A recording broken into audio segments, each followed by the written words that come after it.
Hello, I'm Mantastic and Fantastic, and today I'm going to be talking about the North American stream that happened on Monday night. So, every once in a while, Gung Ho North America puts on a stream to tease or announce new and exciting content, as well as showcase all the various changes and happenings that are coming to Puzzle and Dragons.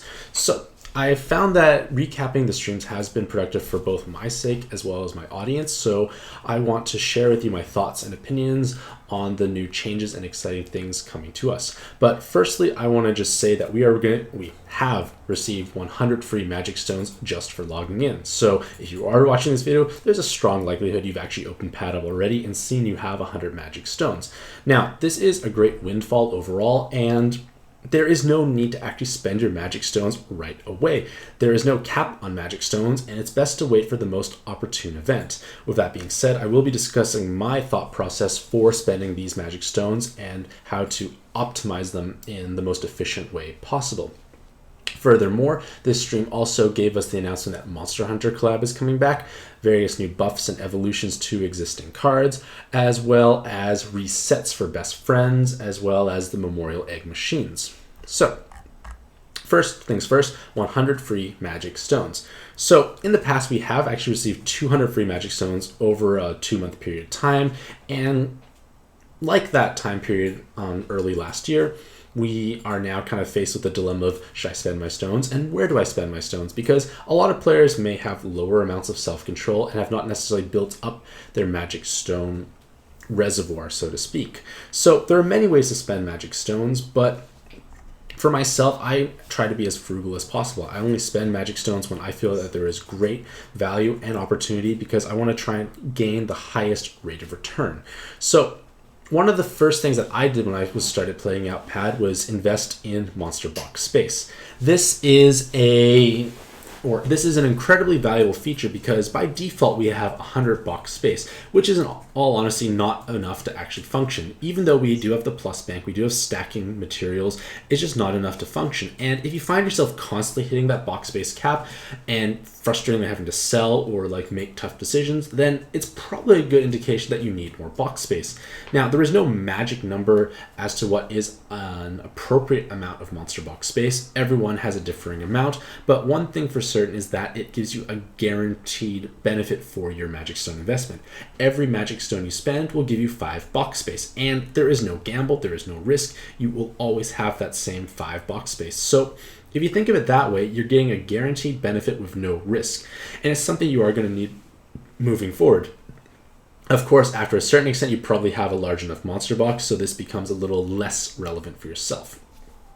Another great place to spend your magic stones is investing in friend space. So while the friend system does have some flaws and the fact that we can use our own cards as our both leaders, there are still many benefits to having friends up because they give you access to leader pairings that would not necessarily be available to yourself, but they also give you PAL points. And PAL points are invaluable because it's basically a free currency that is gained by entering dungeons with your friends or having your friends utilize your leaders when they enter dungeons.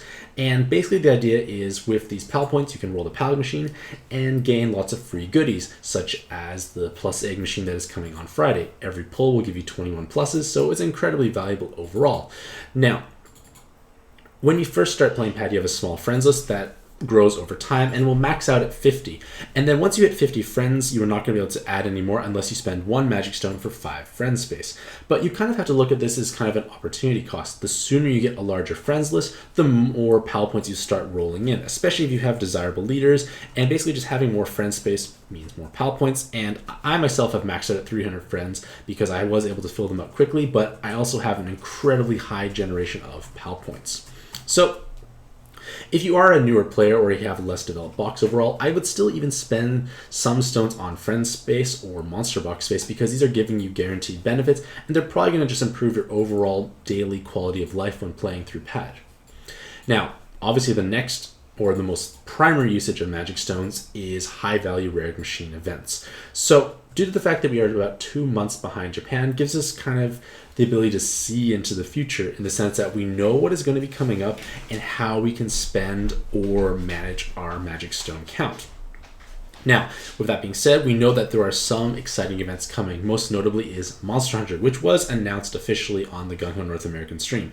But basically, Monster Hunter is one of the highest value events because the bottom rarity offers incredible value due to the fact that many of the 5-star cards have tremendously important weapon assists. And weapon assists are basically evolution forms that allow you to inherit them on top of other monsters and transfer over a fixed set of awakenings.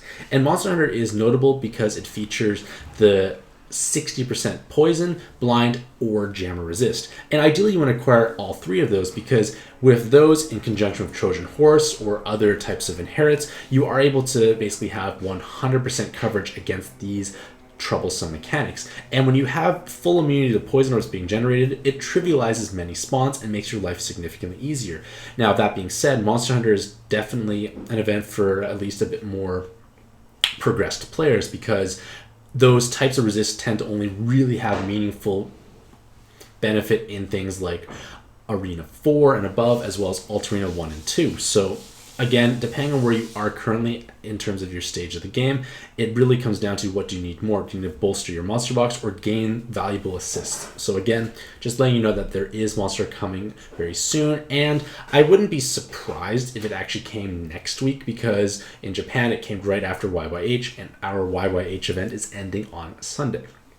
The next great place to spend Magic Stones are Super Godfest. So Super Godfest are basically 10 Magic Stone events in which the Godfest exclusive have significantly higher rates compared to these vanilla Godfests, is what I like to call them. In essence, there is usually about a 1 in 3 chance to acquire something of value. Of course, this is going to always be a gamble, but it gives you the best shot at acquiring Godfest exclusives, which often are utilized as trade fodder for acquiring those rare collab cards that you could not roll necessarily. So, rolling in Super Godfest is a great way for newer accounts to bolster up their monster box for the most part. It gives them either trade fodder or just strong leaders or strong subs or inherits. It just rounds out and gives you more options to utilize when facing through challenging content. So Super Godfest are definitely a great place to actually spend your Magic Stones. And with that being said, the Gung Ho Collab Super Godfest, which should be coming reasonably soon, will feature the newly buffed Gung Ho Collab cards, which have become incredibly powerful things to own overall. So another Super Godfest to kind of keep in the back of your mind. So that being said, those are good places to spend your Magic Stones.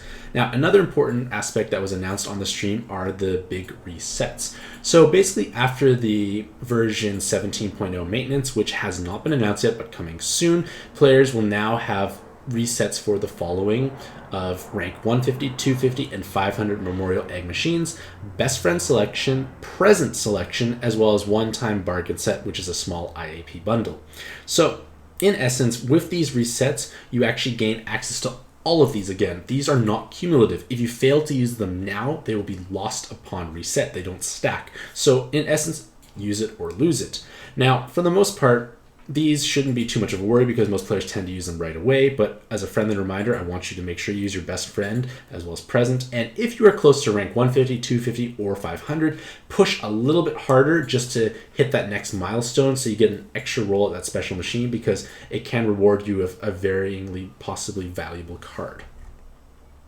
Now, that being said, there is going to be an 85 stone IAP bundle set or bargain set. It does give you 85 stones as well as many other collateral benefits.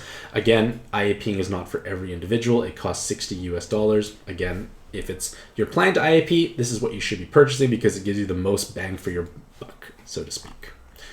And as mentioned, version 17.0 will have the resets, but there will also be a new UI change. No point in really necessarily talking about it now because we'll forget by the time it's released. And when it's released, I'll talk about it then because it'll be at least fresh on our minds.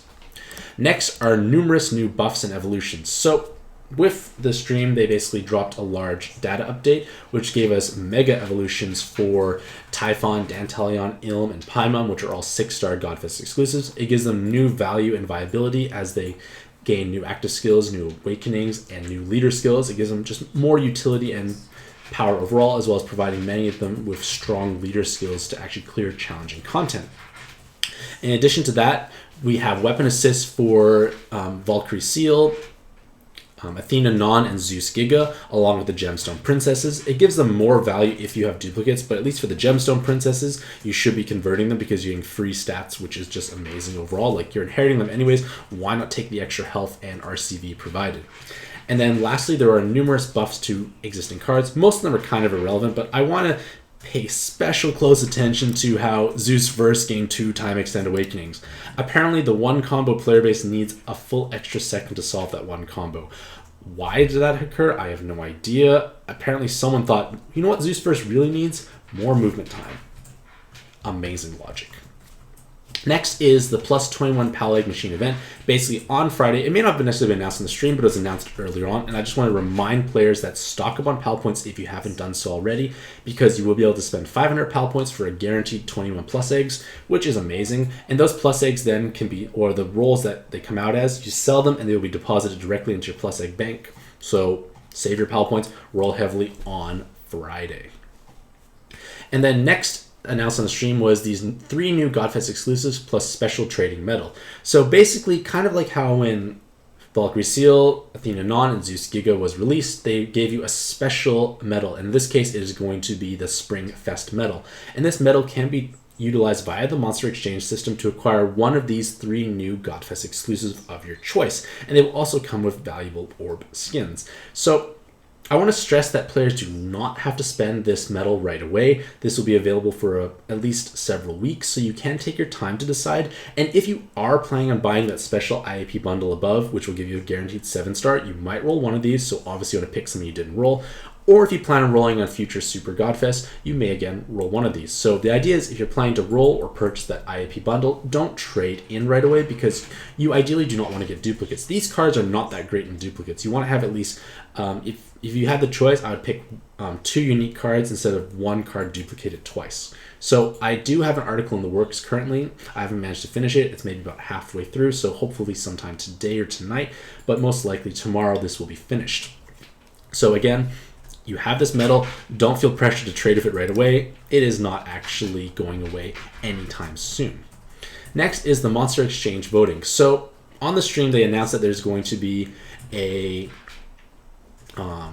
special event where players are going to be voting for their favorite Godfest exclusives to be featured in a special Monster Exchange system event. So in Japan, Zella was the #1 voted card, and it cost the equivalent of 25 Rainbow Event medals, which is incredibly expensive. Now, they did give out additional Rainbow Event medals after the fact to help players restock, but it is still quite a steep cost. But regardless of all that, you can vote for your favorite monster. I do have a separate article further elaborating upon that, and you can find that on my website or YouTube channel because it actually has already been uploaded. So again, something interesting to think about. Place your vote for who you want to be featured for this special Monster Exchange. And then lastly, there's going to be this Remdra Fever event. So this is basically a twist on ranking dungeons in the sense that instead of players having to achieve the top 3 to 7% for a crown, you now have to achieve a certain score threshold, which means that all you really need to do to get a crown is play the dungeon over and over again. Of course, if you're skilled at the game, you can clear or acquire the points faster because you score higher per clear. But again, this means that every player in theory can acquire a crown with a certain amount of work. And this is nice because it gives players the chance to acquire a crown that haven't necessarily had one in the past, because all you do is just play a dungeon over and over again. When this event officially goes live, or soon to it, I will have a subsequent article detailing how it's going to work. But for now, just know that you have the chance to get a crown if you play the dungeon over and over again. So, in conclusion, yesterday's stream was quite exciting. There are lots of notable goodies included, especially the 100 Magic Stones, Monster Hunter collab coming back, free 7-star Godfest exclusive via the Spring Fest medal. So, lots going on, lots of exciting stuff for me to write about as well as for us to enjoy. So, let me know what you think about the stream and the things released in the comments below. Hopefully, you'll have a Mantastic day. I wish you all the best luck in your own pad adventures, and happy puzzling.